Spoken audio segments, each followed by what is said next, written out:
Entonces tenemos, estábamos viendo métodos de solución de programación lineal. Ya vimos el método gráfico, vimos que solo se puede hacer con dos variables, que lo importante es identificar cuál es la función objetivo, cuál es, ¿cómo se llama? ¿Cuáles son estas restricciones? Plantearlas en el plano e identificar los puntos de intersección, probarlos e identificar cuál es la solución óptima. El otro método es el método simplex. Este es un poco más, ¿qué será? Es un algoritmo basado en álgebra lineal. Entonces ya vimos esta parte. Vimos muchos ejemplos. Y ahora vamos a ver el método simplex. Es un método bastante, ¿cómo les diré? Común, bastante antiguo. Tiene sus particularidades, pero la ventaja que nos da el simplex es que a diferencia del gráfico, nos permite utilizar más de una, podemos tener más de una variable de restricción. ¿Se acuerdan que antes solo podíamos tener dos variables, o una u otra? Y con el simplex podemos tener más de dos, ¿sí? Ese es el chiste. Entonces, de igual manera que en la parte de la primera parte del método gráfico, el primer paso es plantear todas las restricciones primero, ¿sí? Eso es como que la parte, digamos, es lo que tenemos que hacer. Y después tenemos que plantear el método de solución, que en este caso sería el simplex. ¿Bien? Ahora, ¿cuál es esta particularidad del simplex? Básicamente, que para que tenemos que introducir varios conceptos. Una son las variables de holgura, ¿sí? Entonces, ¿para qué nos sirven? Para convertir estas, que serían generalmente restricciones que son desigualdades, para transformarlas en igualdades, en ecuaciones de igualdad. ¿Y por qué necesitamos eso? Bueno, pues porque básicamente necesitamos necesitamos transformar estas variables de desigualdades a igualdades para poder ejecutar el método. ¿Sí? Entonces, supongamos, bueno, vamos a empezar con un ejemplo, en concreto. Tenemos esta como una, como una función objetivo. Tenemos nuestras restricciones y tenemos nuestras restricciones de no negatividad. Entonces a estas no les hacemos nada, ¿no? Las dejamos como están. Pero a estas dos, que serían nuestras variables, nuestras restricciones, las vamos a transformar en igualdades. Y la pregunta es ¿cómo? Pues poniéndoles una variable auxiliar, ¿sí? Primero, eso es lo primero que tenemos que hacer. Entonces, ¿cómo queda el sistema? Básicamente, estas variables también las tenemos que poner en la función objetivo, ¿sí? Entonces ponemos aquí variables auxiliares, que serían estas, variables de holgura, y las vamos a poner también aquí, ¿no? En la función objetivo, aunque multiplicadas por 0. Bien. Y de esta manera transformamos nuestras dos restricciones originales, que eran desigualdades, en igualdades. Bien. Y así tenemos el sistema reescrito. Ahora, ¿cuál es el paso siguiente? Tenemos que ponerlo como una matriz. Bien. Que tenemos, lo primer renglón sería nuestra función objetivo. Y ustedes dicen, sí, pero aquí está en negativo. Sí. Porque básicamente cuando vamos a maximizar, ponemos todos los coeficientes de signo contrario. Y cuando vamos a minimizar, los ponemos todos con el signo que tiene. Bien. Y ponemos también aquí una columna B, que sería como los valores del otro lado de la igualdad. Bien. Entonces, en este momento asumimos que la función objetivo pues vale 0. Y las otras variables, ¿no? Que serían, perdón, las otras restricciones, pues tienen su propio valor del otro lado de la igualdad.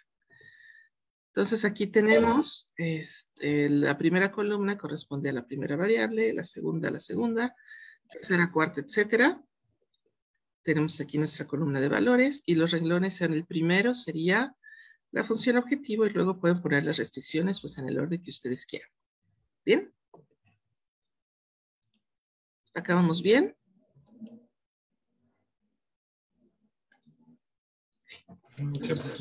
Gracias.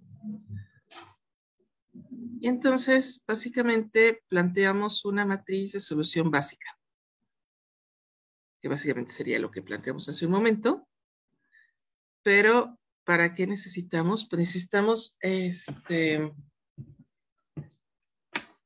necesitamos como encontrar algunas variables que son las que vamos a utilizar como pivotes. ¿Se acuerdan del método que utilizan matrices para resolver un sistema de ecuaciones? ¿Se acuerdan de ese método? ¿O salieron del anexo y se olvidaron de él?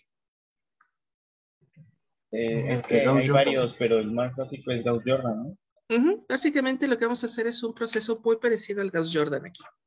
¿Ok? Lo que necesitamos encontrar es una columna pivote, ¿no? Y con esa columna vamos a ir haciendo lo que necesitamos, básicamente, pues el objetivo así general, es que aquí, a partir de, en estas dos variables, nos quede aquí un 1, bueno, un 1 en cualquiera, o sea, que nos quede una en este cachito, que es el importante porque son donde están los valores. Nos quede una matriz donde haya 1, 0, 0, 1, o quede 0, 1, 1, 0. O sea, lo que necesitamos es eliminar el otro. Las variables de holgura pues no nos importan tanto. Si se fijan, aquí tenemos una matriz de igualdad de este lado. Esas no son tan importantes, porque pues de todas maneras pues, no están en la función objetivo. Pueden tomar cualquier valor, no nos importan tanto. Y de esa manera poder identificar cuál es el valor de de estas variables, la variable x3 y x4, perdón, x1 y x2, que son las que nos importan, para encontrar el valor de la función objetivo. Bien, si se fijan, la diferencia entre la matriz anterior y esta matriz son justamente estos valores, ¿no? Que son los que están acá. Y lo que nosotros queremos es como tenemos aquí estos valores y lo que queremos es que salgan de aquí siendo sustituidos por alguno de estos dos. ¿Ok? Entonces, por eso los ponemos ahí. ¿Bien? Es como parte del algoritmo. Entonces, necesitamos identificar cuál de estas dos va a ser el mejor pivote para poder hacer el resto del algoritmo. ¿Bien? Entonces, como justamente, quien lo haya dicho tiene razón, utilizamos el método de Gauss-Jordan para que las variables básicas que son x1 y x2 entren a la base, que digamos es la columna de la izquierda, para que las eliminemos y nos quede alguna matriz donde solo quede alguna de las dos del lado izquierdo. ¿Ok? Entonces vamos a encontrar la función, perdón, la columna pivote. Vamos a ver cuál. Entonces, para seleccionar cuál debe salir, necesitamos el menor valor que se obtiene dividiendo los valores de la casilla solución entre los valores de la columna pivote, ¿ok? Que puede ser cualquiera de los dos. Y luego aplicamos el Gauss-Jordan para que nos queden 0, ¿sí? Y en ese momento la otra variable entra a la base. Digamos, eso es como una ayuda para que no queden, digamos, para que nos podamos acordar cuál es la variable que está ahí. ¿Bien?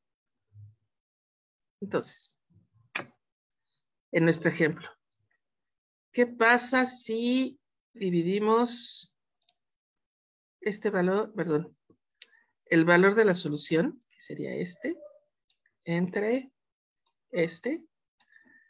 nos da 15 entre 5, que sería 3, ¿no? Y aquí tendremos 15 entre 3, y pues nos daría 5. ¿Ok? Entonces, si elegimos... esperen un tantito. Vámonos para atrás.